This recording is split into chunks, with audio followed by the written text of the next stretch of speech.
I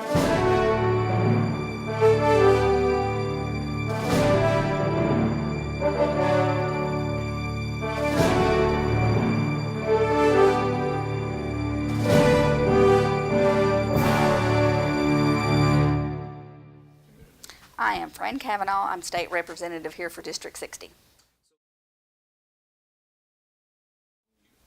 Well, for me, it was an unknown treasure. When I first moved to Walnut Ridge, I didn't know what they were talking about. They kept talking about the Walnut Ridge Airport and the museum. I was like, what? And it wasn't until I got to dig into the history of the airport and the importance that it served not only Arkansas and Walnut Ridge, but the nation because of the training of the pilots for World War II. It serves a very important historical spot in America. Well, of course, Army Air Force Base had a larger economic impact because really, you think about it, was a rush for Walnut Ridge in this area during World War II.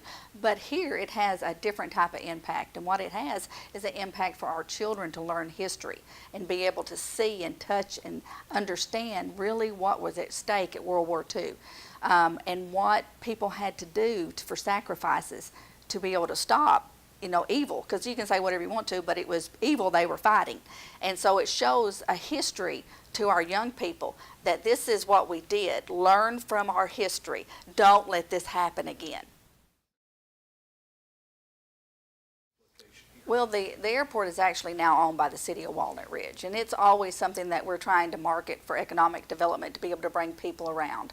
But with it being part of under the FAA, should I say, that we have got to have certain rules and regulations that we have to follow.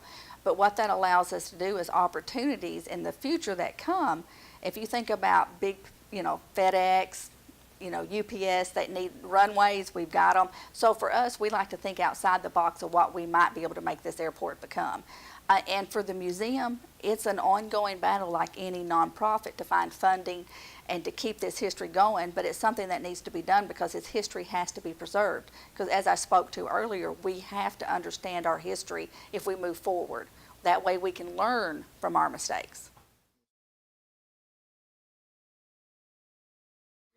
The only thing he ever said, and really about the airport growing up, was, we used to watch the planes go by because they grew up not too far from here. But really his passion for the airport came when he became a pilot himself. And this is where we house the plane and everything. So for us, it's an everyday thing. We're here at the airport for whatever reason.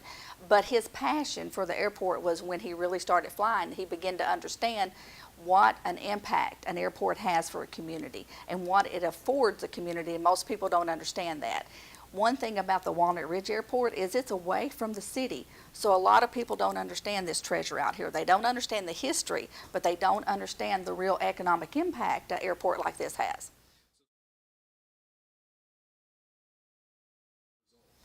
For the Wings of Honor, I would like it to continue to grow. I would like it to see it to be able to find federal funding where the history can be told. And I'd like to see it done sooner than later, because if you think about our veterans of World War II, there's not many left. They're elderly, and they need to have this so that we can show the respect that we've had for them for their sacrifices.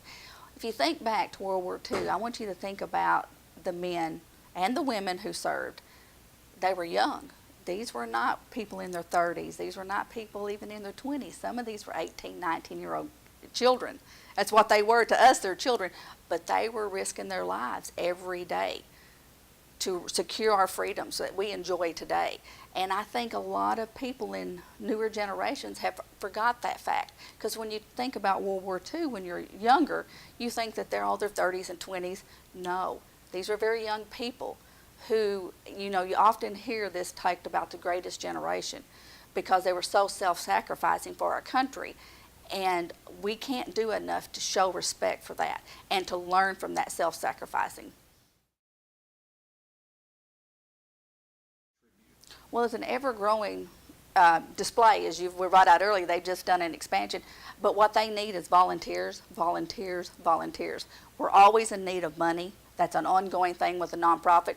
But also, sometimes more important than money is volunteers to help be here, to show tours.